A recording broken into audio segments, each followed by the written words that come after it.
होय, तुम्ही चिन्हे आणि चमत्कार करावे अशी देवाची इच्छा आहे. परंतु तुमच्याद्वारे प्रकट झालेले देवाचे प्रेम लोकांना खरोखर आवश्यक आहे. काय देवाचे प्रेम आम्ही इतरांसोबत सहभागी करतो?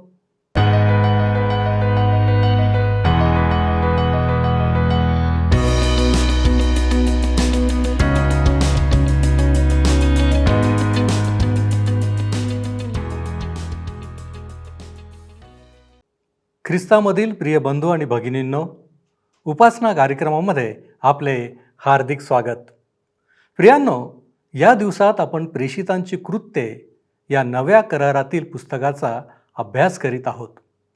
मागील कार्यक्रमात आपण पाहिल्याप्रमाणे पवित्र आत्मा सक्रियतेने कार्य करीत आहे असे दिसून येते.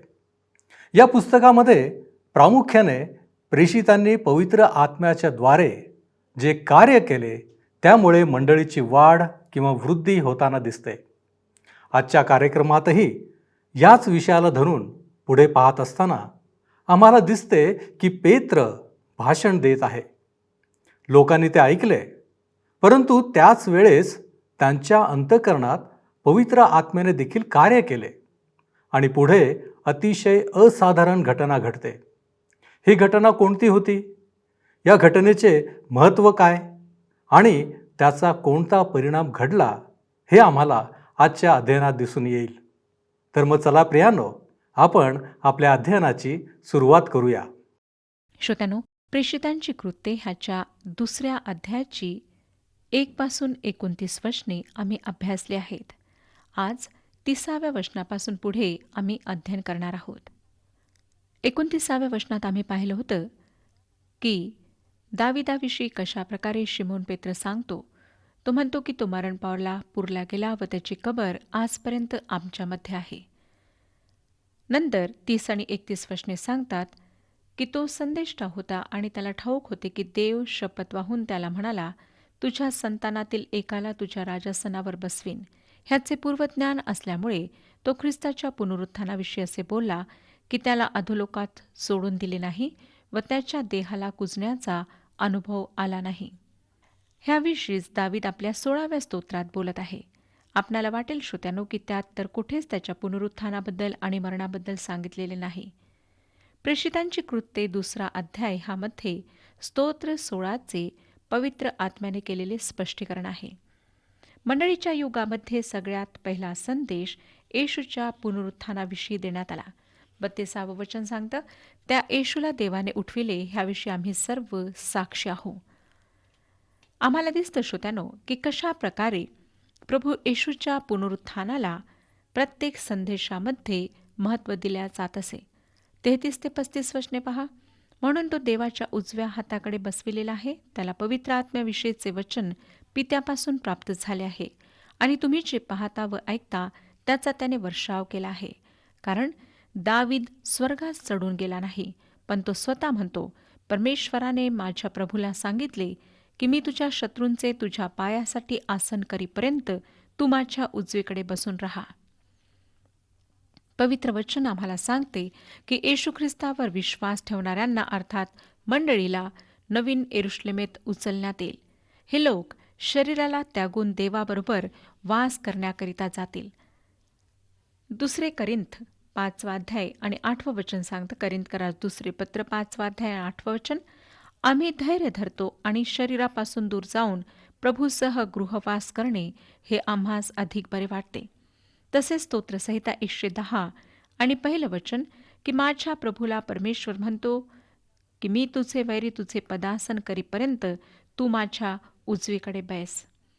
श्रोत्यानो, ह्या गोष्टी बऱ्याच वर्षांपूर्वी स्तोत्रामध्ये दाविदाद्वारे लिहिण्यात आल्या होत्या आणि आता त्याच गोष्टींचे पुनरुच्चारण होत आहे. आणि आम्हाला दिसतं की प्रभू येशू ख्रिस्ताच्या मृत्यूद्वारे आणि त्याच्या जिवंत होण्याद्वारे, स्वर्गरोहणाद्वारे ह्या सर्व भविष्यद्वाण्या पूर्ण झाल्यात. 36वं वचन वाचूया. म्हणून इस्रायलच्या सर्व घराण्याने हे निश्चयपूर्वक समजून घ्यावे की ज्या येशूला तुम्ही वधस्तंभावर खिळून मारले त्याला देवाने प्रभू व ख्रिस्त असे करून ठेवले आहे. पेत्र येशू ख्रिस्ताच्या पुनरुत्थानावर प्रवचन देऊन सांगत आहे की ख्रिस्त आमच्या पापांसाठी मेला आणि पुन्हा जिवंत झाला आहे. 37 वचन. हे ऐकून त्यांच्या अंतकरणात चुटपुट लागली आणि ते पेत्र व इतर प्रेषितांना म्हणाले, बंधुजन हो, आम्ही काय करावे? शिमोन पेत्राच्या प्रवचनाने ह्या लोकांना खात्री पटली. 38 वचन. पेत्र त्यांना म्हणाला, पश्चाताप करा आणि तुमच्या पापांची क्षमा व्हावी म्हणून तुम्ही प्रत्येकजण येशू ख्रिस्ताच्या नावाने बाप्तिस्मा घ्या, म्हणजे तुम्हाला पवित्र आत्म्याचे दान प्राप्त होईल. ज्यांच्याजवळ देवाचे वचन होते त्यांच्यासाठी हे होते. ज्यांनी संदेश ऐकले होते, ज्यांना भविष्यद्वाण्या ठाऊक होत्या. जरी त्यांच्याजवळ देवाने दिलेला धर्म होता, तरी श्रोत्यानो ते एका निश्चित दिशेने, जी दिशा परमेश्वराच्या मार्गापासून दूर होती, त्या दिशेने जात होते. त्यांना पश्चाताप करण्याकरिता, मागे परतण्याकरिता सांगण्यात आले होते. पेत्र त्यांना म्हणतो, पश्चाताप करा आणि बाप्तिस्मा घ्या. पाण्याचा बाप्तिस्मा हा त्यांनी पश्चाताप केला व ते ख्रिस्ताकडे आले व त्याच्यावर विश्वास ठेवला ह्याचा पुरावा होता. पेत्र त्यांना म्हणतो, पातकांच्या क्षमेसाठी येशूच्या नावाने बाप्तिस्मा घ्या. ह्याचा अर्थ असा की तुमच्या पापांच्या क्षमेसाठी मंदिरात जाऊन अर्पण करण्यापेक्षा तुम्ही प्रभूवर विश्वास ठेवल्याचा हा पुरावा होईल. लक्षात घ्या, त्यांचा बाप्तिस्मा ख्रिस्त हा जगाचे पाप हरण करणारा देवाचा कोकरा आहे ह्या वास्तविकतेची साक्ष ठरणार होता. तुम्हाला पवित्र आत्म्याचे दान मिळेल असे तो म्हणतो. जो कोणी विश्वास ठेवतो, जो प्रभू येशू ख्रिस्तावर विश्वास ठेवतो, त्याला पवित्र आत्म्याचे दान मिळते. 39 वचन वाचूया. कारण हे वचन तुम्हाला, तुमच्या मुलाबाळांना व जे दूर आहेत त्या सर्वांना, म्हणजे जितक्यांना परमेश्वर आपला देव स्वतःकडे बोलावेल तितक्यांना दिले आहे. आज हे वचन आमच्यासाठी तो बोलत आहे. हे वचन आमच्याकरिता आहे. असं नाही श्रोत्यानो की 1900 वर्षांपूर्वी किंवा 2000 वर्षांपूर्वी हे वचन शिमोन पेत्र बोलला आणि आज ते आमच्याकरिता नाही. हे वचन आमच्याकरिता आहे. हे जिवंत वचन आहे. 40 वचन वाचूया. आणखी त्याने दुसऱ्या पुष्कळ गोष्टी सांगून त्यास साक्ष दिली व बोध करून म्हटले, ह्या कुटील पिढीपासून तुम्ही आपला बचाव करून घ्या. दुसऱ्या शब्दात, ह्या धर्मापासून फिरा, दूर होऊन ख्रिस्ताकडे वळा, ज्याच्यामध्ये तुम्हाला तारण प्राप्त होऊ शकते, जो तुमच्या पापांची क्षमा करू शकतो, ज्याने स्वतःवर तुमच्या पापांचे ओझे घेऊन वधस्तंभावर प्राण दिला, त्या ख्रिस्तावर तुम्ही विश्वास ठेवा. 41 वचन. तेव्हा ज्यांनी त्याच्या संदेशाचा स्वीकार केला त्यांचा बाप्तिस्मा झाला आणि त्या दिवशी त्यांच्या सुमारे 3000 माणसांची भर पडली. श्रोत्यानो, हे लोक खरोखर नव्याने जन्मलेले विश्वासी होते. जे लोक परिवर्तित झाले होते त्यांचा आकडा हा अचूक ह्या ठिकाणी सांगण्यात आलेला आहे की 3000 माणसांची त्यांच्यात भर पडली. नंतर 42 वचन. ते प्रेषितांच्या शिक्षणात आणि सहवासात, भाकर मोडण्यात व प्रार्थना करण्यात तत्पर असत. खऱ्या मंडळीला ओळखण्यासाठी 4 चिन्हे किंवा 4 गोष्टी आम्हाला लक्षात घ्याव्या लागतील. पहिली गोष्ट की ती मंडळी प्रेषितांच्या तत्वांना अगदी मजबूतपणे धरून राहणारी होती. ते प्रेषितांच्या शिक्षणात वाढले आणि त्यांनी त्या सर्व तत्वांचे पालन केले. दुसरी गोष्ट सहभागिता, सहवास, येशू ख्रिस्ताच्या गोष्टींना एकमेकांसोबत वाटणे, आणि हे फार महत्त्वाचे आहे. आणि ही जी मंडळी होती ती ह्यामध्ये तत्पर होती. तिसरी गोष्ट जी आम्हाला दिसते, भाकर मोडण्यात. हे प्रभू भोजनाचा विधी पाळण्यापेक्षा अधिक होते. ह्याचा अर्थ असा की आम्ही प्रभू येशू ख्रिस्ताच्या सहभागितेत आलो आहोत, त्याच्याशी आमचा संबंध जुळला गेला आहे. नंतर चौथी गोष्ट की प्रार्थना करण्यात ते तत्पर होते. प्रार्थना हे मंडळीचे भांडवल आहे. आम्हाला प्रार्थनेमध्ये अधिक वेळ घालवायला हवा. श्रोत्यानो, प्रार्थनेविना आमचं जीवन एक चाकी गाडीप्रमाणे होईल. जोपर्यंत प्रार्थना आणि वचन हे दोन्ही आमच्या जीवनामध्ये समतल राहत नाहीत, तोपर्यंत आमचं जीवन, ख्रिस्ती जीवन हे वाढणारं जीवन होऊ शकत नाही. आमच्याकरिता प्रार्थना आणि परमेश्वराचं वचन हे दोन्हीही महत्त्वाचे आहेत. 43 वचन वाचूया श्रोत्यानो. 2 अध्याय 43 वचन. तेव्हा प्रत्येक मनुष्याला भय वाटले आणि प्रेषितांच्या हातून पुष्कळ अद्भुत कृत्ये व चिन्हे घडत होती. शिष्यांना चिन्हाचे दान होते. 2 अध्याय 44 ते 47 वचने वाचूया. तेव्हा विश्वास ठेवणारे सर्व एकत्र होते आणि त्यांचे सर्व काही समायिक होते. ते आपापली जमीन व मालमत्ता विकून जसजशी प्रत्येकाला गरज लागत असे तसतसे सर्वांना वाटून देत असत.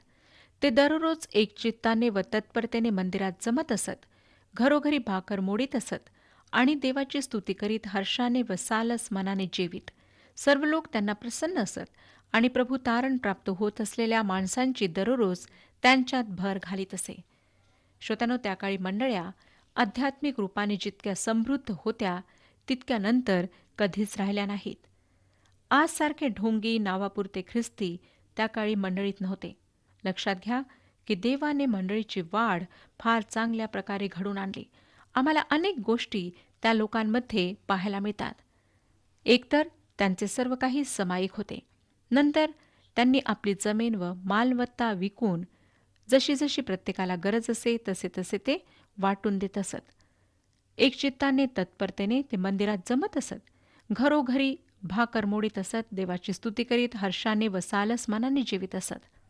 आणि त्यांच्या जीवनामुळे त्यांच्या आचरणामुळे सर्व लोक प्रसन्न असत आणि त्यांच्यामध्ये रोज प्रतिदिवशी तारण प्राप्त झालेल्या लोकांची परमेश्वर भर घालीत असे.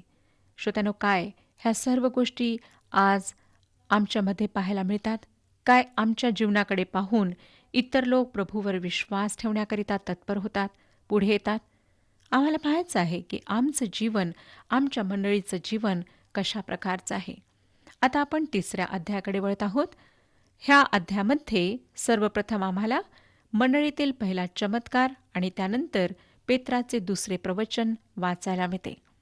आम्ही अद्याप प्रेषितांच्या कृत्याच्या प्रथम विभागात आहोत, ज्यामध्ये येशू ख्रिस्त पवित्र आत्म्याने शिष्यांद्वारे येरुशलेममध्ये कार्य करीत आहे. पेंटिकॉस्टच्या दिवशी मंडळीचा जन्म कसा झाला हे आपण पाहिले. त्याची पुनरावृत्ती आता पुन्हा होणे मुळीच शक्य नाही. पवित्र आत्मा विश्वासणाऱ्यांमध्ये साक्षात आला. त्याने त्यांना त्याच्या प्रेमाने, सामर्थ्याने व सेवा करण्यासाठी आशीर्वादाने भरले. आज श्रोत्यानो, आम्हाला पवित्र आत्म्याची गरज आहे, त्याच्या सामर्थ्याची गरज आहे, त्याच्या सामर्थ्याची आवश्यकता आहे.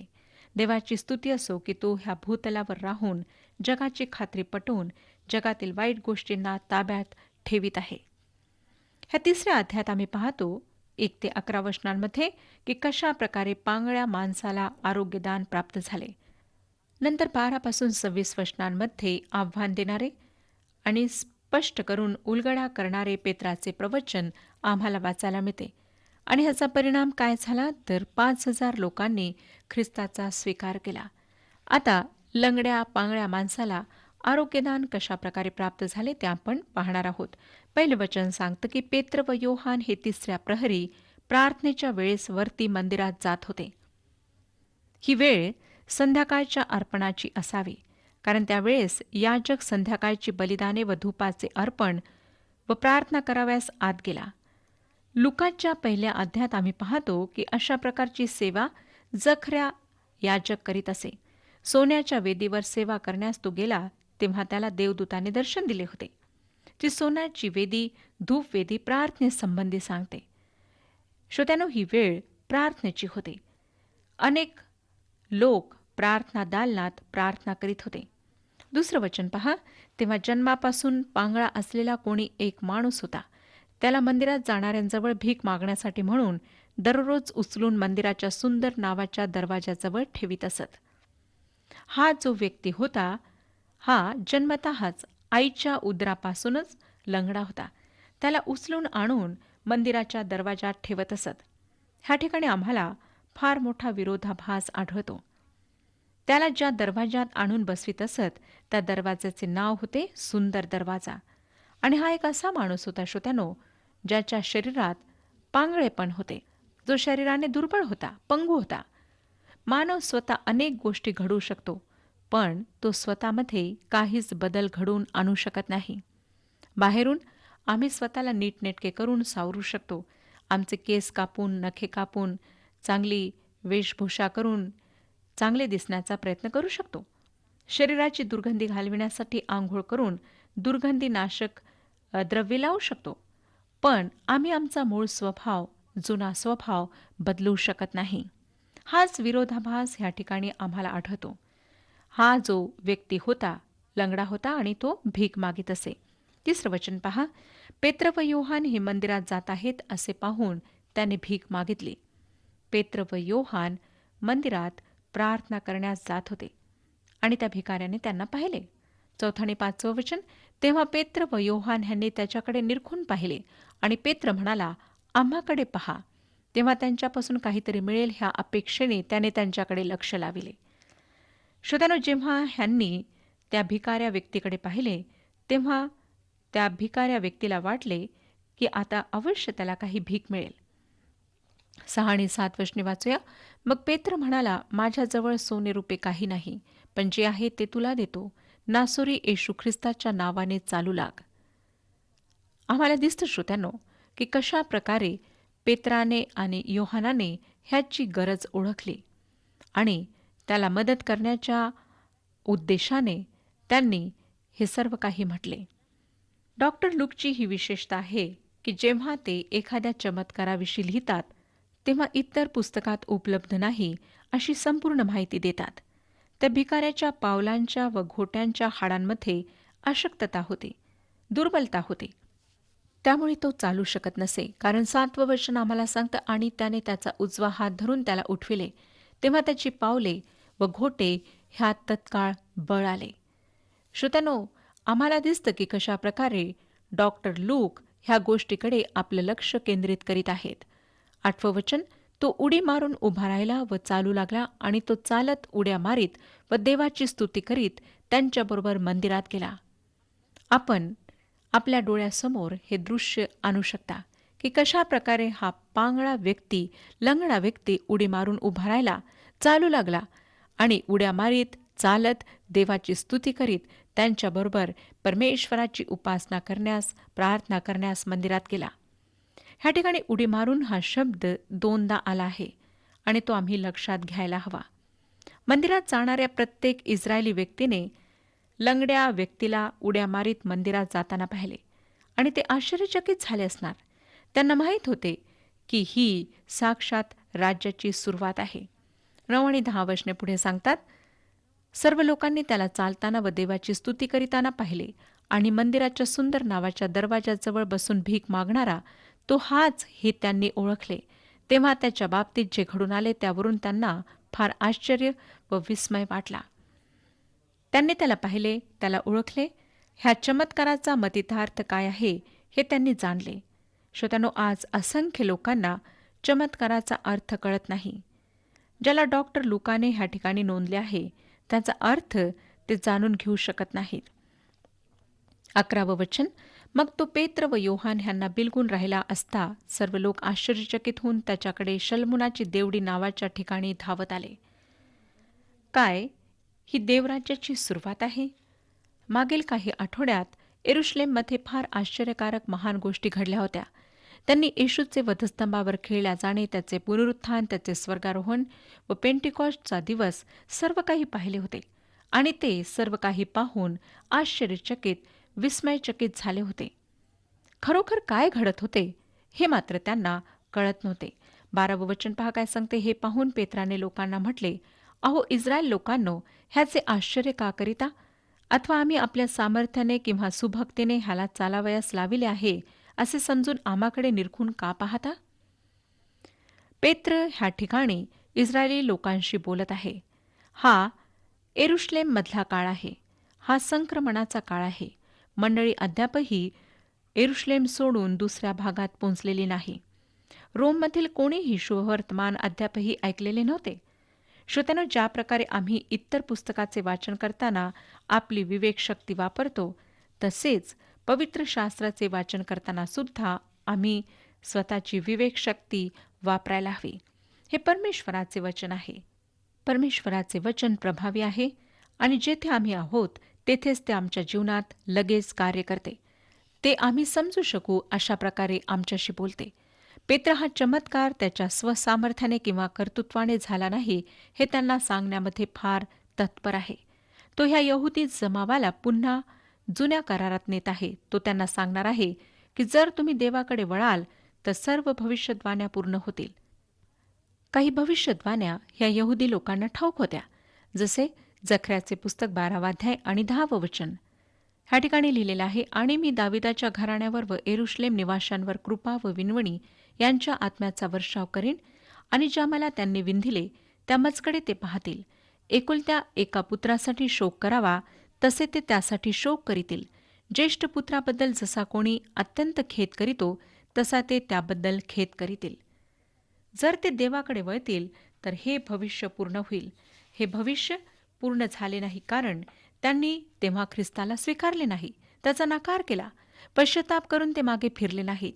पेत्र त्यांना येशूकडे वळण्याकरिता आमंत्रण देणार आहे, पण आम्हाला दिसेल की ते आमंत्रण ते नाकारतील. हे पूर्ण होण्याची वेळ अद्याप आलेली नाही. तसेच एहेस्केल सुद्धा परमेश्वराच्या राज्याविषयी बोलला. एहेस्केलचे पुस्तक 36 अध्याय 27 आणि 28 वचने. मी तुमच्या ठायी माझा आत्मा घालीन, आणि तुम्ही माझ्या नियमांनी चालाल. माझे निर्णय पाळून त्याप्रमाणे आचरण कराल असे मी करीन. मी तुमच्या पूर्वजास दिलेल्या देशात तुम्ही वस्ती कराल, आणि तुम्ही माझी प्रजा व मी तुमचा देव असे होईल. तसेच यशायाचा 12 अध्याय पहा. फक्त 6 वचने जी देवराज्याच्या समयी उपासना कशी राहील ह्याविषयी सांगतात. श्रोत्यानो, 12 अध्याय 1 ते 6 वचने आपण वाचू शकता. ह्यावरून आम्हाला दिसतं की कशा प्रकारे परमेश्वराने त्याच्या राज्याविषयी जी भविष्यवाणी केली होती ती ह्या लोकांना माहीत होती. तसेच यशायाचे पुस्तक 35 अध्याय आणि 6 वचनात लंगडा हरिणाप्रमाणे उड्या मारील हे सुद्धा त्यांना माहीत होते. हा उड्या मारणारा लंगडा माणूस आता त्यांच्या समोर संपूर्ण राष्ट्राचे चित्र ठेवित होता. जर ते देवाकडे वळतील, पश्चाताप करतील, तर देव त्यांच्याकरिता सर्व आश्वासने पूर्ण करील. हेच शिमोन पेत्र त्यांना सांगू इच्छित होता. श्रोत्यानो, आज सुद्धा हे वचन आमच्याकरिता आहे. जर आम्ही पश्चाताप करू आणि पश्चातापी अंतकरणाने देवाकडे वळू, आपल्या पापांची क्षमा मागू, तर तो आपल्या वचनातील सर्व आश्वासने पूर्ण करण्याकरिता समर्थ आहे. काय ह्या प्रभू येशू ख्रिस्तावर आपला विश्वास आहे? काय आपण त्याला तारणारा म्हणून स्वीकारू इच्छिता? परमेश्वर ह्या विषयात आपले मार्गदर्शन करो आणि आपणाला आशीर्वाद देऊ. प्रियांनो, हे तेवढेच खरे आहे की जेव्हा जेव्हा पवित्र आत्मा कार्य करीत असतो त्या वेळेस नक्कीच देवाचे गौरव होत असते. प्रेषितांचा उपदेश ऐकल्यानंतर त्या दिवशी 3000 आत्म्याचे रूपांतर झाले. प्रियांनो, हे देवाचे गौरव आहे. देवाची इच्छा परिपूर्ण होत असल्याचे ते एक प्रतीक आहे. लोकांमध्ये आश्चर्य वाढले. प्रेषितांचे कार्य उच्च पातळीचे घडायला लागले. विश्वासणाऱ्यांचे ऐक्य मंडळी स्थिर होण्यास व वाढीस लागण्यास कारणीभूत ठरले. आज आपण विचार करूया की काय आमच्यामध्ये पवित्र आत्मा सक्रिय आहे? काय देवाचे गौरव आम्हाला पाहायला मिळते? काय आज ख्रिस्ताची मंडळी या नात्याने आमची वाढ होत आहे? आम्हाला योग्य मार्गावर राहणे आवश्यक आहे. काय आपण तयार आहात? आपण प्रार्थना करू. प्रभूजी, आम्ही तुझ्या चरणापाशी आलेलो आहोत. आम्हाला ठाऊक आहे प्रभूजी, तुझ्याशिवाय आमचं जीवन म्हणजे काहीच नाही. आणि म्हणूनच बापा, आम्हाला तुझ्यामध्ये वाढायचं आहे. आमची आत्मिक उन्नती करून घ्यायची आहे. आणि म्हणूनच प्रभूजी, आम्ही तुला विनंती करतो, प्रार्थना करतो, जे कार्य तू आमच्यामध्ये करू इच्छितोस ते होण्यासाठी प्रभूजी ती आत्मीयता तू आम्हाला दे, की जेणेकरून प्रभूजी आमच्यामधील सर्व अयोग्य गोष्टी निघून जातील. आणि प्रभूजी, तुला जसं हवं तसं आम्ही योग्य असं तुझ्यासमोर सादर स्वतःला करू शकू. आणि म्हणून प्रभूजी, आम्ही तुला विनंती करतो, तुला आम्ही प्रार्थना करतो, तू आमच्याबरोबर राहा. तुझं सहाय्य, तुझं मार्गदर्शन तू आम्हाला दे. तुझी कृपा आम्हाला प्राप्त होत राहू दे. येशू ख्रिस्त आमचा प्रभू याच्याद्वारे मागतो म्हणून तो ऐक. आमेन. आत्म्याच्या सामर्थ्याने जगा आणि आत्म्याच्या प्रेरणेने चाला. प्रभू आपणास सहाय्य करो.